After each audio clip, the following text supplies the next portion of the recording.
నేను నీ నోటికి తోడయ్యుండి నీవు ఏమి పలుకవలసినది నీకు బోధించదను. దీన్ని మనం చాలా ఇంపార్టెంట్గా తీసుకోవాలి. ఇక్కడ మనము ప్రభు చెప్పని చోటికి అనేక చోట్లకు మనం వెళ్ళి ఎన్నోసార్లు అవమానాలు తెచ్చుకుంటాము, నిందలు తెచ్చుకుంటాము, మానసిక వేదన తెచ్చుకుంటాము. కానీ ఇక్కడ ప్రభు ఏమని సెలవిస్తున్నారు? నువ్వు వెళ్ళు, నీవు ఏమి పలుకవలసినది నీకు బోధించదను. అంటే అక్కడ మోషే గారు ఏమి పలకాలి అన్న ఆయన ఇష్టము కాదు. అక్కడ ఆయన ఇష్టము కాదు. ప్రభువు ఆయనకు ఆలోచన చెప్పాలి, ఆయన మైండ్లో ప్రభు పెట్టాలి. ఈ మాట నువ్వు మాట్లాడాలి, ఇశ్రాయేలీయుల ప్రజలతో ఈ మాట నువ్వు మాట్లాడాలి మోషే. అలాగే ఫరోతో ఈ మాట నువ్వు మాట్లాడాలి మోషే.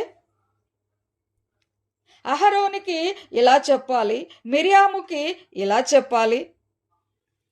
నేను వెళ్ళమన్న చోటికి మీరు వెళ్ళాలి అని ప్రభువు ఏర్పాటు చేసుకున్నారు.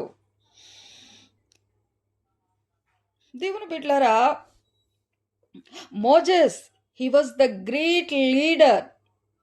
ఆయన చాలా గొప్ప లీడర్. ప్రజలను నడిపించటములో, లక్షలాది మంది ప్రజలను నడిపించటములో మోషే కంటే దిట్ట అయిన వారు ఎవరు లేరు. అందుకనే ప్రభువు మోషే గారిని ఎన్నుకున్నారు. ఎంతోమంది ఉన్నారు కదా, వారిని ఎందుకు ఎన్నుకోలేదు? మోషే గారి సహోదరుడైనటువంటి అహరోను కూడా ఉన్నారు కదా, ఆయన ఎందుకు ఎన్నుకోలేదు? ప్రజలను నడిపించటానికి, సేవ చేయటం గురించి కాదు. సేవ అంటే అహరోను గారికి ప్రభు అప్పగించారు. లేవీలు, వీళ్ళు లేవీ గోత్రము నుంచి వచ్చిన వారు సేవ చేయాలి, యాజక ధర్మము చేయాలి, జరిగించాలి.